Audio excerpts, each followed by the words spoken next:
नहमदुहु व नुसल्ली व नुसल्लिमु अला रसूलिहिल करीम अम्मा बाद फ़अऊज़ु बिल्लाहि मिनश शैतानिर रजीम बिस्मिल्लाहिर रहमानिर रहीम अल्हम्दुलिल्लाह ताला। आज हम इरफान हिदाया यूके के प्लेटफॉर्म से दो इरफान की 7वीं नशिस्त में हाजिर हैं और हमारा आज का मौजू है मोहब्बत अहले बैत, सहाबा इकराम और औलिया अल्लाह।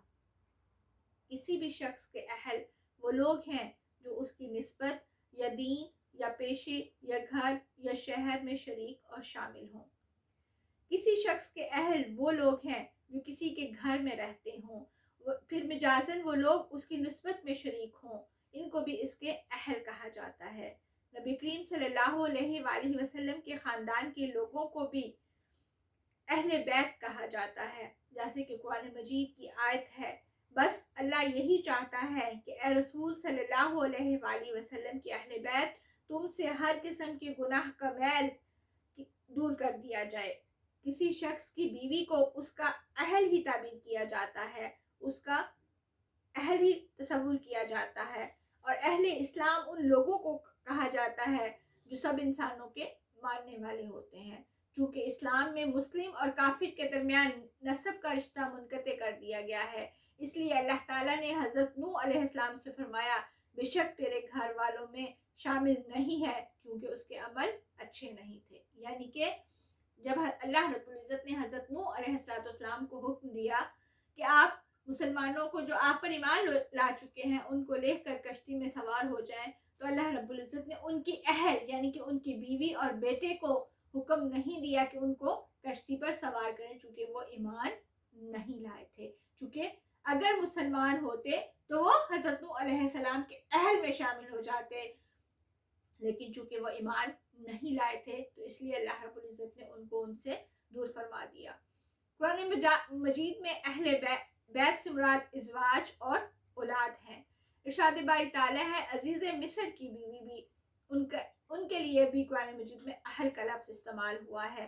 सूरह यूसुफ में है, और बोल उठी इस शख्स की सज़ा जो तुम्हारी बीवी के साथ बुराई का इरादा करे क्या हो सकती है, सवाए इसके कि उसको कैद कर दिया जाए और दर्दनाक अजाब दिया जाए। फिर सूरह अल-अंबिया में हज़रत अबू अयूब अलैहिस्सलाम की ज़ौजा और बच्चों के लिए भी अहल का लफ्ज़ इस्तेमाल हुआ है। फरमाया, तो हमने उनकी दुआ कबूल फरमा ली और उन्हें जो तकलीफ पहुंच रही थी सो हमने उसे दूर कर दिया, और हमने उन्हें उनके अहलो अयाल अता फरमाए और उनके साथ उतने ही और अता फरमा दिए। इन सब आयात से ये बात वाज़ेह होती है कि अहले बैत में इज़वाज और औलाद दोनों शामिल हैं। हुज़ूर नबी करीम सल्लल्लाहु अलैहि वसल्लम की इज़वाज मुतहरात और आपकी औलाद तो अहले बैत है ही। आप सल्लल्लाहु अलैहि वसल्लम ने हज़रत अली करमुल्लाह वजहा और हज़रत सैयदा फातिमा अलैहिस्सलाम की औलाद को भी अपनी अहले बैत में शामिल फरमा लिया। हदीस पाक है, हज़रत साद बिन अबी वक़ास रज़ी अल्लाह ताला अन्हा बयान करते हैं कि जब आयत मुबाहला नाजिल हुई, फरमाया आप फरमा दें कि आ जाओ हम मिलकर अपने बेटों को और तुम्हारी बेटियों को एक जगह पर बुला लेते हैं। तो रसूल सल्लल्लाहु अलैहि वसल्लम ने हज़रत अली, हज़रत फातिमा, हज़रत हसन और हज़रत हुसैन रज़ी अल्लाह ताला अन्हु को बुलाया और फिर फरमाया कि ये मेरे अहले बैत हैं। हज़रत आयशा रज़ी अल्लाह ताला अन्हा बयान करती हैं कि हुज़ूर नबी करीम सल्लल्लाहु अलैहि वसल्लम सुबह के वक्त एक चादर ओढ़े हुए बाहर तशरीफ़ लाए, तो आप सल्लल्लाहु अलैहि वसल्लम के पास हज़रत हसन तशरीफ़ लाए, तो आपने उनको अपनी चादर में छुपा लिया। फिर हज़रत इमाम हुसैन रज़ी अल्लाह ताला अन्हु तशरीफ़ लाए, आपने उन्हें भी अपनी चादर में छुपा लिया। फिर हज़रत फातिमा रज़ी अल्लाह ताला अन्हा आपके पास तशरीफ़ लाई, उन्हें भी अपनी चादर में छुपा लिया। फिर हज़रत अली करमुल्लाह वजहू तशरीफ़ लाए, तो आपने उन्हें भी अपनी चादर में छुपा लिया। और आप सल्लल्लाहु अलैहि वसल्लम ने ये आयत मुबारका पढ़ी, बस अल्लाह दूर कर देगा तुम्हें तहारत से नवाज कर, और अल्लाह ताला पाक करने वाला है। लिहाजा कुरान मजीद में अहले बैत से मुराद हुजूर अकरम सल्लल्लाहु अलैहि वसल्लम की इज़वाज मुतहरात, आप सल्लल्लाहु अलैहि वसल्लम की औलाद सैयदना अली करमुल्लाह वजहा और सैयदना हुसैन करीमैन, और इससे अलावा तमाम सादात आले रसूल सल्लल्लाहु अलैहि वसल्लम हैं।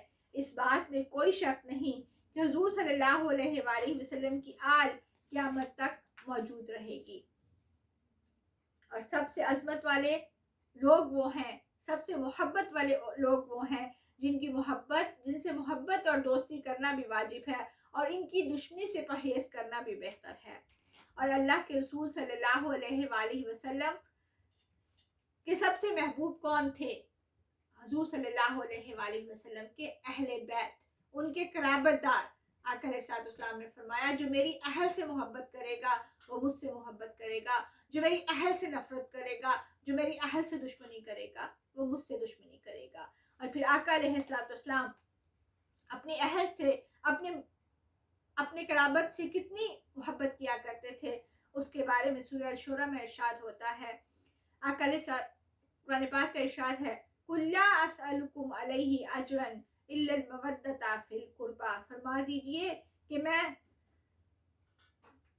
इस पर तुमसे कोई उजरत नहीं मांगता, मेरी कराबत और अल्लाह की कुर्बत से मोहब्बत चाहता हूँ। कि मैं जो तबलीग तुमको दे रहा हूँ, जो दीन तुम में फैला रहा हूँ, जो इल्म तुम में फैला रहा हूँ, मैं उसकी उजरत तुमसे कोई नहीं मांगता, सिर्फ ये कि मेरी अहले बैत से, मेरी कराबत से मोहब्बत कीजिए।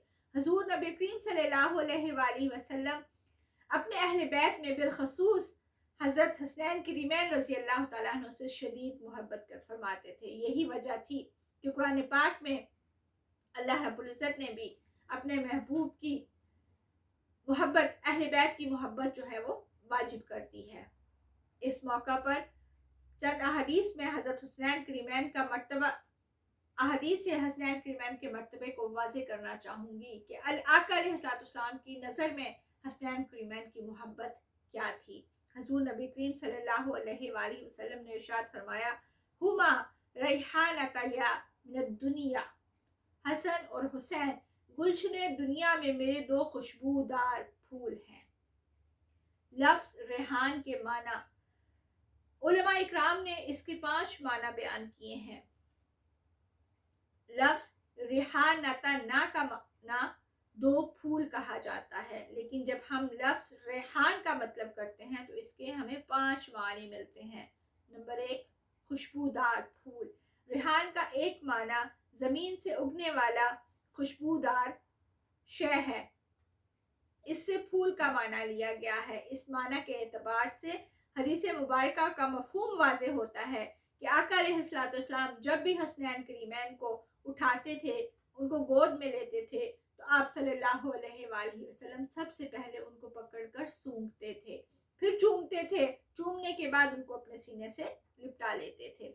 हज़रत अनस बिन मालिक रज़ी अल्लाह तआला अन्हु बयान करते हैं कि हुजूर नबी करीम सल्लल्लाहु अलैहि वसल्लम से पूछा गया कि अहले बैत में आपको सबसे ज्यादा महबूब कौन है? आप सल्लल्लाहु अलैहि वसल्लम ने फरमाया, हसन और हुसैन। हुजूर नबी करीम सल्लल्लाहु अलैहि वसल्लम हजरत फातिमा से फरमाया करते थे कि मेरे दोनों बेटों को मेरे पास बुलाओ। फिर आप सल्लल्लाहु अलैहि वसल्लम इनको सूंघते थे और उनको अपने साथ लगा लिया करते थे। तवज्जो तलब बात यह है कि आप सल्लल्लाहु अलैहि वसल्लम हसनैन करीमैन को सूंघते क्यों थे? उनको खुशबूदार फूल करार देने की एक वजह यह थी कि उनके जिस्मों से वो खुशबू आती थी जो दुनिया के किसी भी बड़े से बड़े फूल से खुशबू नहीं आती। लिहाजा आका अलैहिस्सलाम इनको सूंघा करते थे। बस जब आका अलैहिस्सलाम से के जिस्म अत्हर से निकलने वाले पसीने का ये आलम था कि इसकी कायनात की खुशबू का कोई मुकाबला नहीं कर सकती, तो हसनैन करीमैन भी आका अलैहिस्सलाम के जिस्म का टुकड़ा है, तो इनसे भी खुशबू तो आएगी ना। हजूर सल्लल्लाहु अलैहि वसल्लम का सूंघना बिला वजह तो नहीं होगा ना। जिन फूलों की खुशबू नहीं आती उन्हें तो हम भी नहीं सूंघते, तो फिर आका अलैहिस्सलाम उन फूलों को सूंघते थे, हसनैन करीमैन को सूंघते थे, क्योंकि उन्हें आका अलैहिस्सलाम को उनमें से खुशबू आती थी। रेहान का दूसरा माना औलाद है।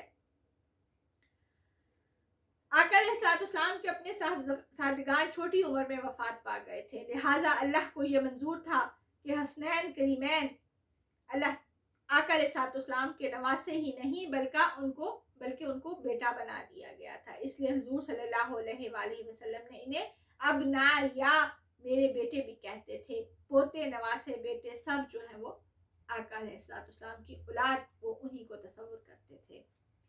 रेहान का तीसरा माना राहत, चैन और सुकून है। हजूर नबी करीम सल्लल्लाहु अलैहि वसल्लम ने वाज़ेह कर दिया कि इस दुनिया में यही तो मेरी राहत है, इन्हीं दो से मुझे राहत और सुकून मिलता है, मेरे दिल को खुशी और मुसरत मिलती है। अगर इन्हें कोई अजियत देगा तो गोया मुझे अजियत देगा। इरशाद फरमाया, जिसने इनसे मोहब्बत की उसने मुझसे मोहब्बत की, जिसने इनसे बुग़्ज़ रखा उसने मेरी ज़ात के साथ बुग़्ज़ रखा, और जिसने इनको अजियत दी उसने मेरी जान को अजियत दी। और फिर रेहान का चौथा माना रहमत का है। गोया आका अलैहिस्सलाम ने फरमाया, जिस तरह मुझे अल्लाह ताला ने वमा अरसलनाका इल्ला रहमतल लिल आलमीन के जरिए सारे जहानों के लिए रहमत बनाकर भेजा है और सारे जहानों के लिए मैं रहमत हूँ, इसी तरह अल्लाह ताला ने मुझे इस दुनिया में जो रहमत अता की है वो हसन हुसैन रज़ी अल्लाह तआला अन्हु की शक्ल में अता की है। यानी अल्लाह ने मुझे हसन हुसैन की शक्ल में रहमत के दो पैकर अता किए हैं। इस फरमान से हसनैन करीमैन रज़ी अल्लाह तआला अन्हु की फजीलत और करामत की तरफ इशारा है कि जिन दो शहजादों को आका अलैहिस्सलाम इस गुलशने दुनिया में अपने लिए रहमत करार दे रहे हैं, अंदाज़ा करें उनकी बुजुर्गी का रुतबा, करामत और फजीलत का आलम क्या होगा। और रेहान का पांचवा माना रिज़्क जो है वो बयान किया गया है। रेहान का असल माना जो है वो रिज़्क है। आका अलैहिस्सलाम ने फरमाया, यानी इस दुनिया में हसन हुसैन मेरा रिज़्क है जो अल्लाह ने मुझे अता फरमाया है। फिर फरमाया, फातिमा तो सैयदातु निसाई अहल जन्नती, ये फातिमा जन्नत की कुल औरतों की सरदार होंगी। अब आप दोनों हदीसों को जोड़ें तो जन्नत का नक्शा जरूर सामने आएगा। मतलब ये कि जन्नत में वही औरत जा सकती है जो हजरत फातिमा रज़ी अल्लाह तआला अन्हा को सरदार मानेगी, अपनी सैयदा मानेगी, और जन्नत में वही औरत जा सकती है जिसको हजरत फातिमा तो ज़हरा रज़ी अल्लाह तआला अन्हा अपने काफिले में कबूल कराएंगी, क्योंकि कायदा ये है कि सैयदा जन्नत वो है, औरतों की सरदार हजरत फातिमा है और मर्दों और नौजवानों के सरदार हसनैन करीमैन हैं। आका अलैहिस्सलाम तो दो जहानों के सरदार हैं, आखिरत के भी सरदार हैं, दुनिया कुल कायनात के भी सरदार हैं, जमीन से लेके अर्श तक हर शय के सरदार आका अलैहिस्सलाम हैं। गोया जन्नत की सरदारी तीन अशखास को अता कर दी गई है। नंबर एक, मजमूई तौर पर तमाम सरदारी हजूर नबी करीम सल्लल्लाहु अलैहि वसल्लम के पास है। नौजवानों की सरदारी इमाम हसन हुसैन रज़ी अल्लाह तआला अन्हु के पास है, और औरतों की सरदारी हजरत फातिमा तो ज़हरा रज़ी अल्लाह तआला अन्हा के पास है। ये अहले बैत की मोहब्बत थी जो आका अलैहिस्सलाम ने फरमाया कि जो इनसे मोहब्बत करेगा वो मुझसे मोहब्बत करेगा, जो इनसे बुग़्ज़ रखेगा वो मुझसे बुग़्ज़ रखेगा। फिर इसी तरह कुरान पाक में सहाबा इकराम के बारे में जो आका अलैहिस्सलाम के साथ जिन्होंने वक्त गुजारा, जो आका अलैहिस्सलाम के साथ रहे, जिन्होंने आका अलैहिस्सलाम से तालीम हासिल की, जिन्होंने आका अलैहिस्सलाम से तरबियत हासिल की, उनके बारे में अल्लाह रब्बुल इज़्ज़त कुरान पाक में सूरह तौबा में इरशाद फरमा रहे हैं, और जो मुहाजिरीन और इंसार साबिक और मुकद्दम है और जितने लोग इखलास के साथ इनके पैरोकार हैं, अल्लाह इन सब से राज़ी हो जाएगा और वो सब इससे राज़ी हो जाएंगे, और अल्लाह इनके लिए ऐसे बाग मुहैया करेगा जिनके नीचे नहरें जारी होंगी और जिनमें वो हमेशा रहेंगे। और अल्लाह रब्बुल इज़्ज़त सूरह फतह में इरशाद फरमाते हैं, यकीनन अल्लाह ताला मोमिनों से खुश हो गया है जबकि वो दरख्त तले तुझसे बैत कर रहे थे। इनके दिलों में जो था उसे उसने मालूम कर लिया और इन पर इत्मीनान नाज़िल फरमाया और उन्हें कुर्बत की फतेह अनायत फरमाई। यानी कि अल्लाह रब्बुल इज़्ज़त ने सहाबा इकराम से मोहब्बत की जो दलील है वो कुरान पाक में दी है कि अल्लाह ताला खुद उन लोगों से खुश हो रहा है, खुद उन लोगों से मोहब्बत कर रहा है जिन्होंने आका अलैहिस्सलाम के हाथ पर बैत की थी।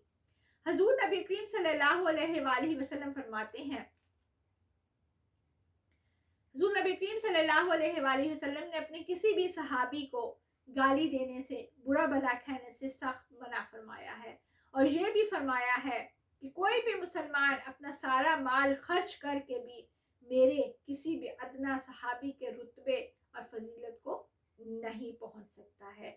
हदीस मुबारका के अल्फाज कुछ इस तरह हैं, मेरे सहाबी को बुरा ना कहना, उसको गाली ना देना, तुम में से कोई और पहाड़ के बराबर भी सोना ले आए, सदका खैरात ले आए, खर्च कर ले, तो उन सहाबा में से किसी एक के मुकम्मल या आधे यानी कि आधा किलो या आधा पाव अनाज खर्च करने की फजीलत मकाम तक भी नहीं पहुंच सकता है।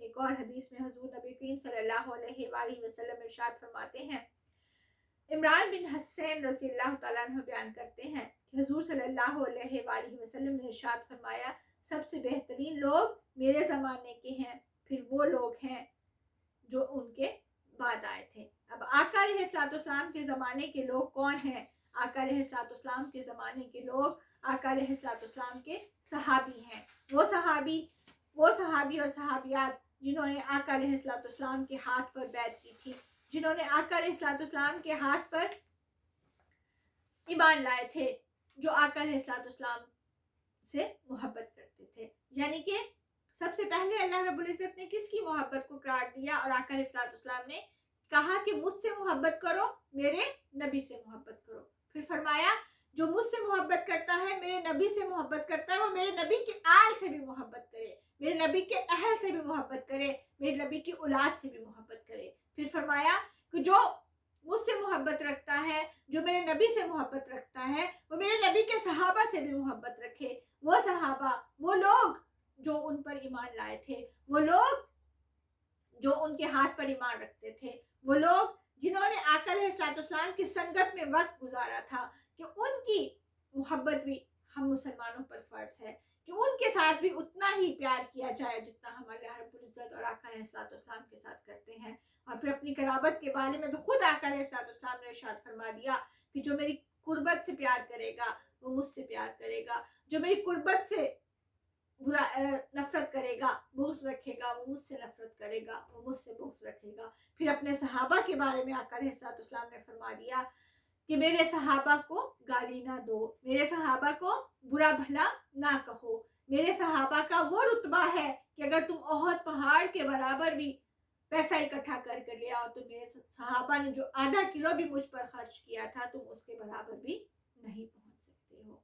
क्योंकि सहाबा ने जो कुर्बानियां दी थी, जो आका अलैहिस्सलाम के साथ वफा की थी, वफा निभाई थी, वो इस दुनिया में कोई किसी के साथ निभा नहीं कर सकता है।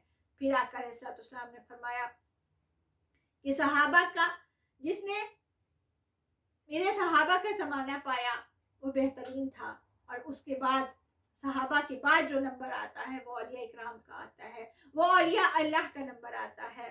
कुरान पाक में इरशाद होता है, इन्ना औलिया अल्लाह ला खौफुन अलैहिम वला हुम यहज़नून, बेशक औलिया अल्लाह पर ना कोई खौफ है, ना वो रंजीदा होंगे, ना वो गमगीन होंगे।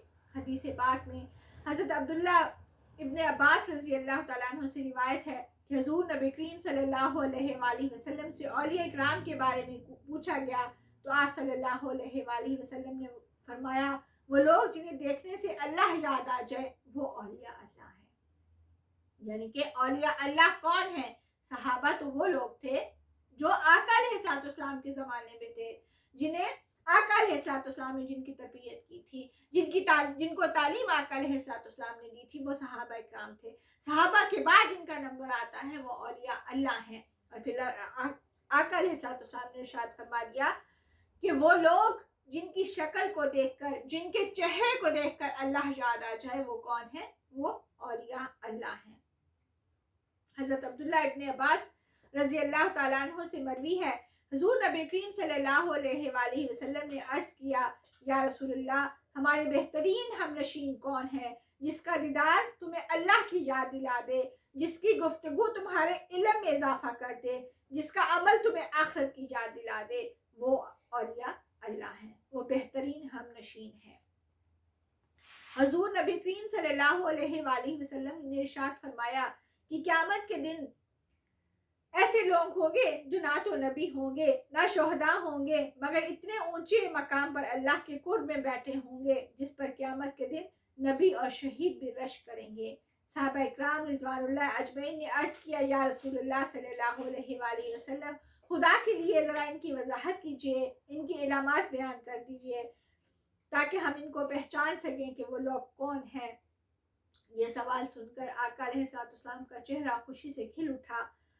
आप सल्लल्लाहु अलैहि वसल्लम ने फरमाया, वो मुख्तलिफ कबाइल, मुख्तलिफ शहरों, मुख्तलिफ इलाकों से होंगे, इनके दरमियान खूनी रिश्ता ना होगा, वो कल्ब से साफ होंगे, उनका दिल पाक होगा, और क़यामत के दिन वो जब आएंगे तो अल्लाह फरमाएगा कि इनके लिए नूर के सोफे, कुर्सियां और मिंबर बिछा दो।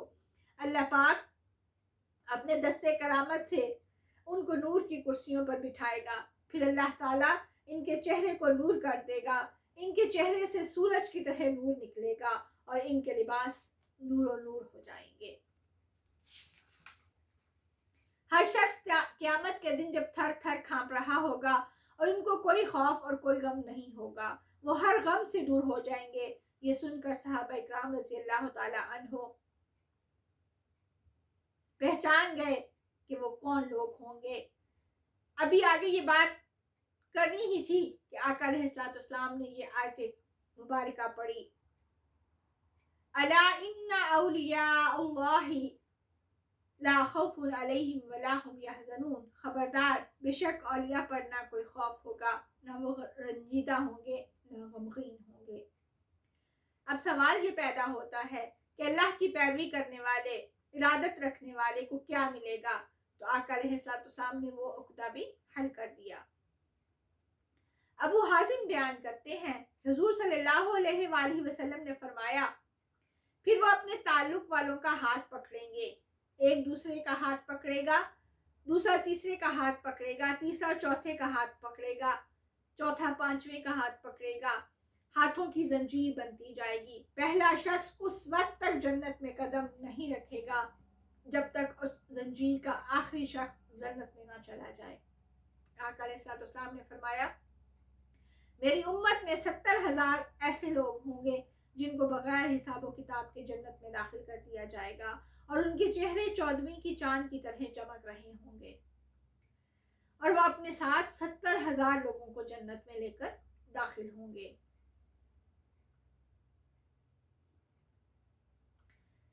इस पर सहाबा रज़ियल्लाहु ताला अन्हु ने अर्ज किया कि अल्लाह ने जब ये दिया तो आपने उससे ज्यादा नहीं मांगा। तो आप सल्लल्लाहु अलैहि वसल्लम ने फरमाया, जब अल्लाह ये दे चुका तो मैंने मजीद मांगा, मेरे उम्मत ने मेरे मौला को मेरी उम्मत के लिए और दे दिया।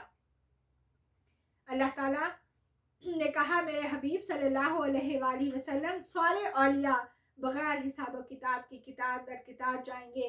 मजीद देखता हूँ कि इनमें से एक के साथ 70,000 लोग जन्नत में जाएंगे, यानी कि 70,000 लोग जो औलिया इकराम है वो जन्नत में जाएंगे और एक आदमी, एक औलिया अपने साथ मजीद 70,000 लोगों को लेकर जन्नत में दाखिल होगा। फरमाया गया, ये लोग अल्लाह के जिक्र की चाबी हैं, इसलिए वो लाखों लोगों के दिलों में अल्लाह के जिक्र को रोशन करते हैं। ख्वाजा गरीब नवाज का एक कौल है कि मुझे मेरे शेख ने कहा कि जिस शख्स के अंदर ये 3 बातें पैदा हो जाएं वो खुदा का वली हो जाता है। जिसके दिल में समंदरों जैसी सखावत और वुसअत आ जाए, यानी कि समंदर भी जब कोई पानी लेने के लिए आता है तो वो नहीं पूछता कि मुसलमान हो, सिख हो, हिंदू हो या यहूदी हो, यानी कि जो भी समंदर पर आएगा वो पानी भर कर ले जाएगा। यानी कि समंदर, दिलों की वुसअत समंदरों जैसी होती है और वो बंदा लोगों की खताएं और गलतियां नजरअंदाज करके समंदर की तरह सीने खोल देते हैं। नंबर 2, जिसकी शफकत आफताब जैसी हो। इससे मुराद ये है कि जब सूरज निकलता है तो अपनी शुआएं डालने में अपने पराये की तमीज नहीं करता है, ये नहीं देखता कि ये जमीन मुसलमान की है, ये सिख की है, ये हिंदू की है, नहीं, बल्कि वो अपनी रोशनी बराबर फैलाता है और जिसमें जमीन जैसी तवाज़ु हो। नंबर 3 है, यानी कि जमीन जैसी आजी हो कि जब जमीन के ऊपर इंसान चलता है तो वह जमीन बराबर रहती है, चाहे उसके ऊपर मुसलमान चल रहा है, चाहे सिख चल रहा है, चाहे हिंदू चल रहा है, चाहे बुद्ध मत चल रहा है, चाहे यहूदी चल रहा है, तो जमीन जो है वो अपना लेवल बरकरार रखती है। इसी तरह अच्छे वली बुरे सबके सामने जो है वो बराबर, अच्छा वली जो होता है उसके सामने जो भी होगा वो उनके ऊपर तवाज़ो के साथ रहेगा, चाहे कोई अच्छे अमाल वाला है, चाहे कोई बुरे अमाल वाला है, चाहे कोई नेक है, किसी की नेकियां कम है, किसी की ज्यादा है। सूरह शम्स में इरशाद फरमाया, कद अफलाह मन ज़क्काहा व कद खाब मन दस्साहा, बेशक वो शख्स फलाह पा गया जिसने नफ्स को पाक कर लिया, और बेशक वो शख्स नामुराद हो गया जिसने अपने आप को गुनाहों में मुलव्वस कर लिया और नेकी को दबा दिया। खालिक़े कायनात ने सारी मखलूक को पैदा करके इनके सामने कुर्बानी और इसार की मिसाल, इसार की तालीम रखी, और कुरान की सूरह कौसर में कुर्बानी का दर्स दे रही है। कुरान हज़रत मोहम्मद सल्लल्लाहु अलैहि वसल्लम को खिताब किया और कहा, इन्ना आतैनाकल कौसर फसल्लि लिरब्बिका वन्हर, बेशक हमने आपको बेइंतहा कसरत बख्शी है, बस आप अपने रब की नमाज पढ़ा करें और कुर्बानी दिया करें।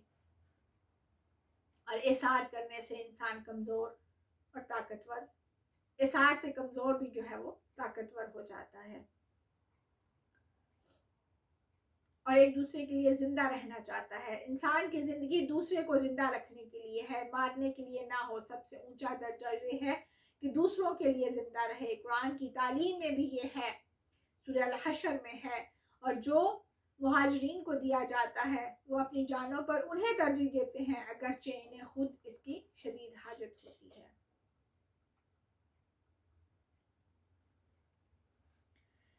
यानी कि इनके पास एक टुकड़ा भी आ जाता है जो मोहब्बत करने वाले होते हैं दूसरों से। और ये इकराम जो होते हैं, सहाबा इकराम जो होते हैं, उनके पास चाहे खाने के लिए कुछ ना हो लेकिन वो दूसरों को तरजीह देते हैं। इसकी वाज़ेह मिसाल हज़रत फातिमा तुज़ ज़हरा, हज़रत इमाम हसन हुसैन और हज़रत अली की ज़िंदगी से भी मिलती है।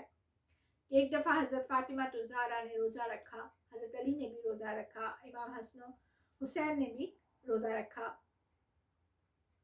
शाम को हसनैन करीमैन, चूँकि हसनैन करीमैन बीमार हो गए थे तो उनकी शिफायाबी के लिए उन्होंने रोज़े रखे थे। तो शाम को जब वो शिफायाब हो गए तो उन्होंने रोज़े रखे।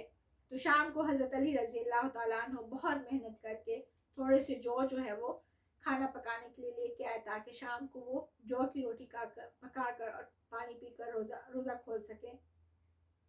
तो उतने में एक शख्स आ गया, उसने कहा मैं यतीम हूँ, मेरे पास खाने को नहीं है। उन्होंने सब कुछ उठाकर उसको दे दिया और खुद पानी से रोज़ा अफ्तार कर लिया। अगले दिन फिर रोज़ा रखा। जब अफ्तार का वक्त आया तो एक शख्स आ गया, उसने कहा कि मैं मस्कीन हूँ। खाना उसको दे दिया और खुद पानी पीकर रोज़ा अफ्तार कर लिया। तीसरे दिन का रोज़ा रखा, जब अफ्तारी का वक्त आया तो एक कैदी ने आवाज़ लगाई, मैं कैदी हूँ। कैदी गैर मुस्लिम था। सारा कुछ उठाकर उसको दे दिया, खिला दिया। जब 3 दिन इसार किया, दूसरों को जिंदा रखने के लिए खाना देते रहे, तो अली रज़ी अल्लाह तआला अन्हा और फातिमा रज़ी अल्लाह तआला अन्हुमा के इसार को देखकर कुरान ने बयान कर दिया, वयुतिमून अत्तआमा अला हुब्बिही मिस्कीनन व यतीमन व असीरा, और अपना खाना अल्लाह की मोहब्बत में मोहताज और यतीम और कैदी को खुद खिला देते हैं। कुरान में से इनको नफ्से इमारा के खिलाफ जंग करो। इन्नन नफ्सल अम्मारत बिस्सूइ,